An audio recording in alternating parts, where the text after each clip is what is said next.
semuanya. Assalamualaikum semuanya.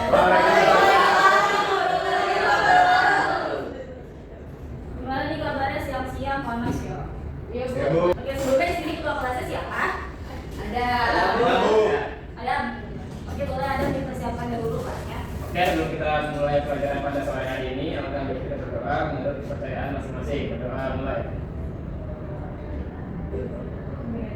Doa selesai memberi salam. Assalamualaikum warahmatullahi wabarakatuh. Waalaikumsalam warahmatullahi wabarakatuh. Ibu izin absen sebentar ya. Ya Bu. Yang pertama itu Aditya Nurendra ada? Ada Bu. Gerald Ramadan ada? Hadir Bu. Zahra Aulia ada? Ada Bu. Nazma Faizatul? Ada Bu, hadir. Azarina Fitrianindas? Hadir Bu. Duan Alfredo? Hadir Bu. Ainul Fafita? Hadir Bu. Rahmat? Hadir Bu. Anjur Tias? Hadir Bu. Ini Solihat? Hadir Bu. Ada yang belum disebut? Ada Bu. Oh, sebenarnya. Ada. Tadi ada ya. Berarti masuk semua ya? Masuk. Ya Bu. Kayak karena kelas yang ini kan boring banget, terus juga udah kelas terakhir. Ibu mau kalian itu apa ya, semacam ice breaking. Iya, jadi biar semangat kalian berdiri dulu dong. Semangat dong. Semangat dong. Ya kita semangat dulu kelas terakhir ini nih, karena kita udah mau pulang kan. Kalian udah pada males, nanti materi ibu nggak didengar. Oke, dia bisa itu yang pertama. Kalau ibu bilang telinga, kalian menunjuk telinga. Kalau ibu bilang hidung, kalian menunjuk hidung. Kalau ibu bilang apapun, kalian menunjuk yang ibu bilang ya. Ya, oke? Oke. Oke, mulai dari sekarang. Telinga. Oke. Dagu. Gerald telat nih, nggak semangat banget ya. Oke, dengkul. Botol.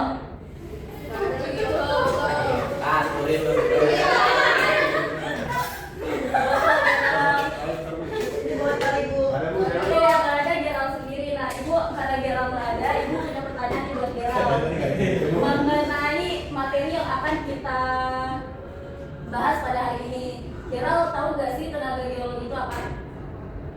Kalau Ibu sebenarnya Ibu Kalau tenaga endogen, tahu apa itu? tenaga endogen merupakan tenaga yang berasal dari dalam bumi. Iya betul banget. Kalau Gerald bisa menjawab, kalian semua boleh duduk. Makasih Gerald. Langsung aja ya untuk pemaparan materi dari ini. Bismillahirrahmanirrahim. Jadi kita akan membahas tenaga geologi. Tenaga geologi itu bagaimana sih? Kalian ada yang pernah naik ke gunung nggak? Kemana tuh ada? Gunung Salak. Merbabu. Ya. Rinjani. Oh iya. Nah, kalian kalau naik gunung itu pernah kepikiran nggak sih kayak kok bisa ada penampakan seindah itu, penampakan alam sebagus itu, terus juga kayak bagaimana sih terjadinya? Kalian pernah berpikir seperti itu nggak? Sering Bu. Sering. Ya, menurut kalian gunung apa yang paling indah di Indonesia? Rinjani. Apa? Rinjani. Sebenarnya juga itu lucu banget itu. Nah, gunung itu terbentuk karena salah satu tenaga geologi anak-anak yang akan kita bahas pada hari ini. Ya, next, apa itu tenaga geologi? Nah, tenaga geologi merupakan tenaga yang secara alamiah berasal dari dalam atau luar bumi. Jadi kalau dari dalam itu dia berasal dari inti bumi. Nah, kalau dari luar itu dia banyak sekali ya. Seperti tenaga eksogen itu dia dari luar. Nah, itu dia karena adanya air, terus karena adanya es, terus juga karena gravitasi juga itu bisa masuk. Ada tenaga endogen. Nah, seperti yang kita tahu, tenaga endogen itu tenaga yang berasal dari dalam bumi, itu bersumber dari aktivitas bagian bumi di mana berada pada inti bumi, berada pada material bumi seperti itu. Nah, ciri-ciri endogen ini dia bersifat membangun, jadi dia itu membentuk sebuah permukaan bumi atau reli bumi yang membuat penampakan indah seperti gunung tersebut. Nah, dia itu terjadi karena adanya tekanan, karena adanya gerak, dan juga karena adanya panas dari dalam bumi tersebut. Nah, jenis tenaga endogen ini terbagi menjadi tiga. Ada tektonisme, ada vulkanisme, ada seisme. Nah, kalian ada yang pernah familiar gak dari ketiga itu? Apa sih yang pernah kalian sering dengar? Vulkanisme. Azalina, kalau mendengar vulkanisme, apa yang ada di pikiran Azalina? gunung api, benar sekali. Sebenarnya ya benar kok, itu vulkanisme itu terjadi karena adanya gunung api. Terus ada lagi yang menurut kalian familiar? Tektonisme apa itu? Ada? Ada. Betul, ada. Oke, betul banget ya. Jadi tektonisme itu pergeseran lempeng itu salah satunya. Oke, next ke tektonisme. Yang pertama ada tektonisme ini merupakan proses perubahan dari bentuk kerak bumi akibat suhu panas dari dalam bumi. Tidak hanya suhu panas, sebenarnya itu juga bisa terjadi karena adanya tekanan dari dalam bumi itu menghasilkan sebuah lipatan, sebuah patahan, terus juga dia menekan atau mengangkat. Kalian pernah mendengar tentang siklin atau antiklin nggak? Apa itu? Tahu nggak? Sinkronal itu kalau nggak salah yang lipatan tempatnya di atas, Ya betul banget. Jadi kalau siklinal itu dia melipatnya ke atas, menurutku kalau antiklinal itu dia ke bawah membentuk butiran itu. Nah, proses ini itu terjadi karena yang pertama itu adanya pergerakan lempeng tektonik ya pastinya. Jadi di bawah bumi kita itu banyak terdapat lempeng-lempeng. Yang pertama ada lempeng ocean dan lempeng benua. Nah, ketika lempeng laut atau ocean ini bertemu dengan lempeng benua, itu kan mereka saling mendorong ya. Itu dinamakan konvergen. Nah, lempeng benua ini akan masuk ke dalam. Nah, di sini terjadi yang namanya subduksi area. Nah, karena subduksi area ini dia terdapat munculnya gunung-gunung berapi di sekitaran situ. Jadi gunung-gunung berapi, gunung-gunung yang indah tersebut terjadi karena pertambakan kedua lempeng tersebut. Lalu itu terdapat juga dari gaya tarikan, seperti yang namanya geseran dua lempeng bumi itu mereka bergeser secara horizontal. Nah, lalu juga ada yang namanya divergen. Jadi kedua lempeng tersebut bisa juga saling menjauh. Tadi kan kalau konvergen mereka berdekat, nah divergen ini mereka menjauh. Hasilnya itu apa sih? Kalau di tengah lautan samudra ya, lempeng samudra dengan lempeng samudra itu saling menjauh, saling divergen. Nah, itu akan menghasilkan mid ocean ridge. Seperti itu. Next kita ke vulkanisme, benar ya yang Nana bilang kalau vulkanisme itu sangat-sangat berkaitan dengan gunung berapi. Nah, vulkanisme ini adalah segala proses yang terjadi itu akibat dari magma. Jadi magmanya itu dari dalam bumi ini sudah ingin keluar ke permukaan gitu. Nah, penyebabnya ini pastinya karena tekanan tinggi dong. Gak mungkin gak ada tekanan dari dalam mantel bumi tersebut. Terus juga waktu itu suhu magmanya sangat-sangat panas yang menyebabkan tekanan tersebut jadi saling berkaitan. Lalu juga terdapat pergerakan tektonik yang sudah tadi Ibu sebutkan.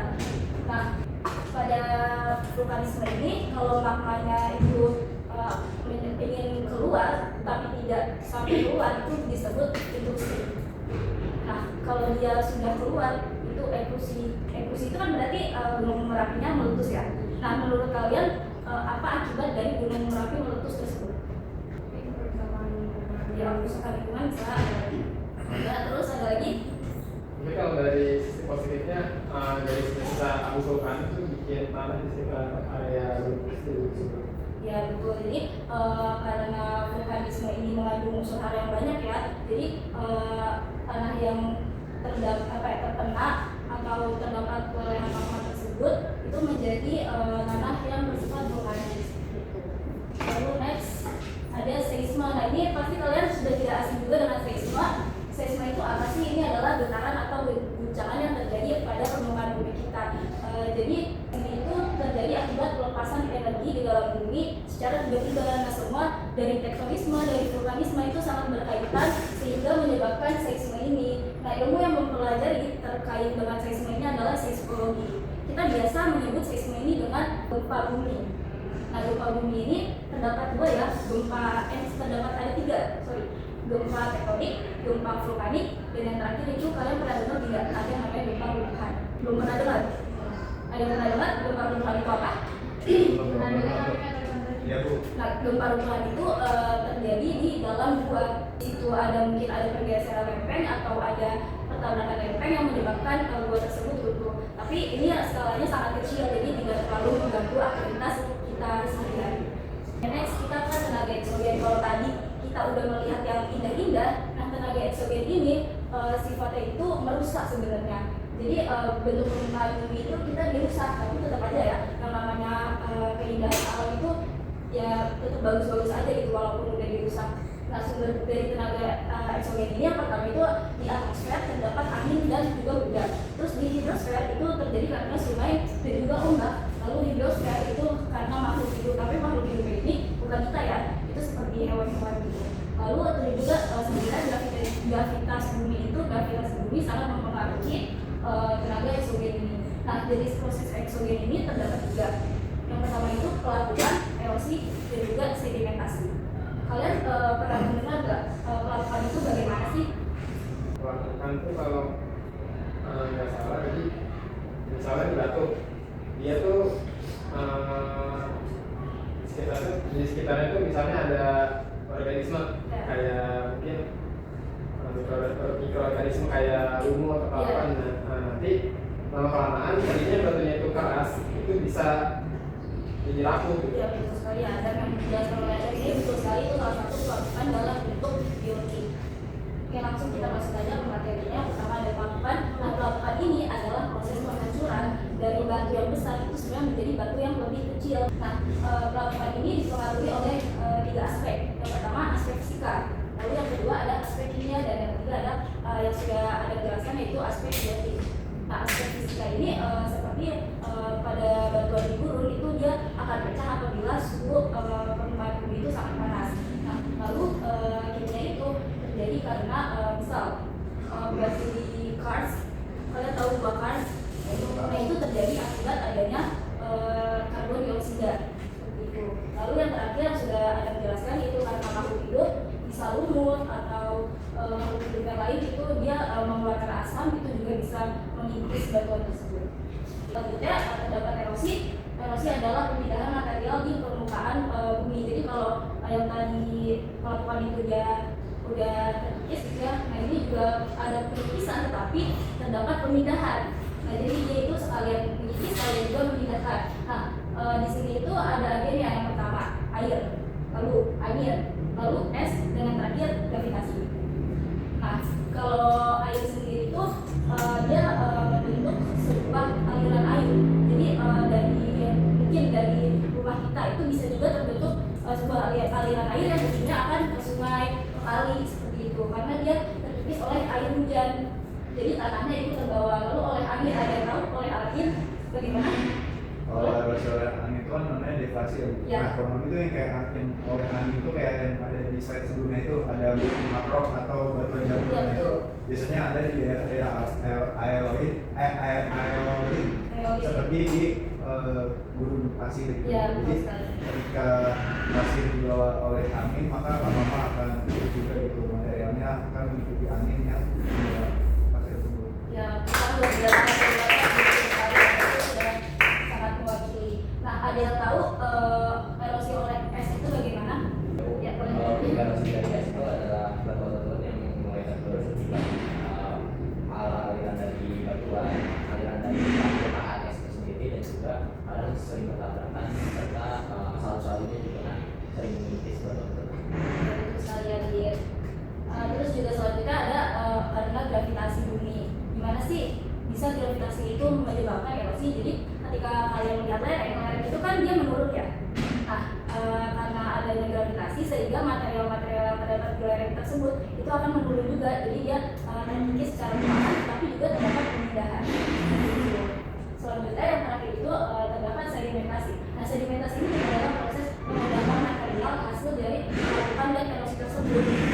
Nah, ini sedimentasi ini dibawa oleh air, oleh angin, oleh es, atau oleh gravitasi yang kemudian diendapkan di suatu tempat. Terus juga itu terjadi karena ketika pelapukannya atau material itu melemah. Oke, dan di sini ada yang ingin ditanyakan.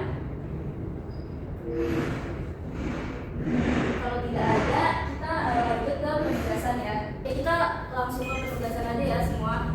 Ibu ingin kalian membentuk dua kelompok.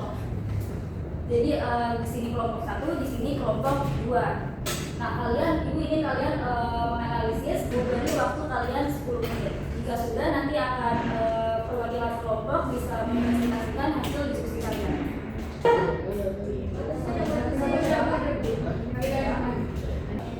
sebenarnya izin jawab, tapi aku dari kelompok nomor 2 izin jawab pertanyaan yang sudah itu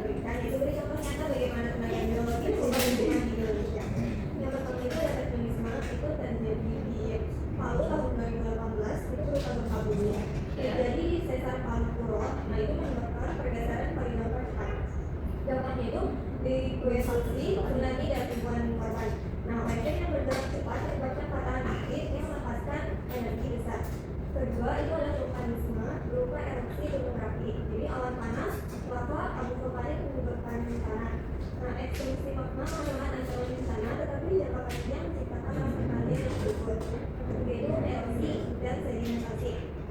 Yaitu ada di delta Sungai Citarum. Erosi hulu itu membawa sedimen lalu mengendapkannya di muara. Nah, sedimentasi ini memperluas daratan, tetapi menimbulkan pendangkalan yang mengatur kegiatan. Itu saja jawaban dari kelompok 2, kurang lebihnya mohon maaf.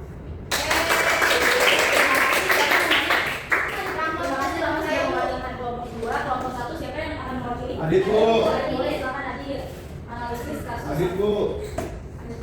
Kayak ibu tadi menganalisis bagaimana proses tenaga geologi bekerja dalam membentuk permukaan bumi di mana tenaga geologi terkait dengan hidup proses karena itu tenaga endogen yang dimana tenaga endogen berada banyak salah satunya ada mekanisme yang terjadi karena pergerakan tektonik yang menyebabkan penyebabkan patahan dan juga terbentuknya batuan. Lalu juga ada vulkanisme yang dimana vulkanisme itu proses naiknya magma atau permukaan yang dimana menimbulkan intrusi dan ekstrusi magma yang membentuk gunung api. Lalu yang ketiga ada seisme yang dimana itu ada gempa bumi itu akan di permukaan bumi akibat patahan atau letusan.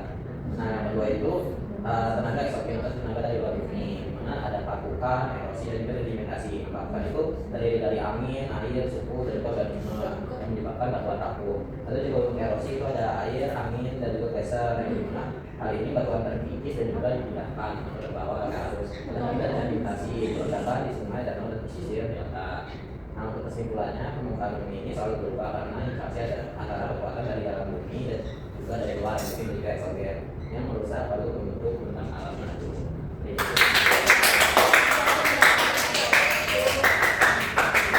kalian udah pada boring ya, udah pada otaknya udah pada muak gitu ya, materi terus analisis. Saatnya kita bermain kuis. Depan nggak sih? Nggak kelihatan. Iya. Belum ya? Bu, B.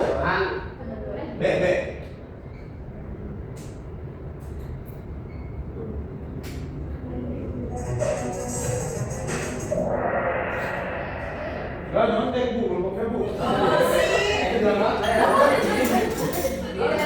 Tadi satu, kelompok 3.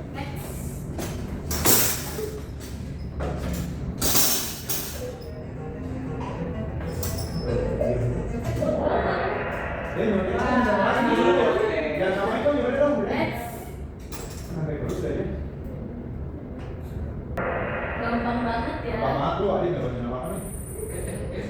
Kelompok 2 memimpin. Pemenangnya adalah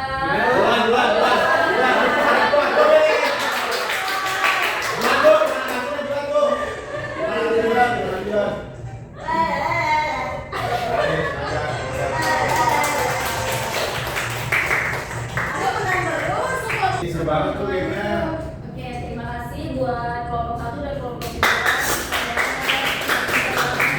dan sudah mendengarkan materi yang Ibu sampaikan walaupun jam kita itu jam terakhir ya. Tetap semangat, keren banget.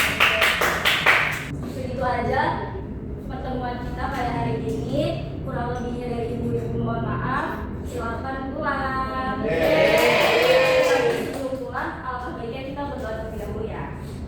Silakan ketua kelasnya dipimpin untuk berdoa. Oke, sebelum kita mengakhiri kelas pada sore hari ini, alangkah baik kita berdoa agar ilmu yang didapat oleh yang diberi oleh Bu Kaila itu bisa terserap Amin.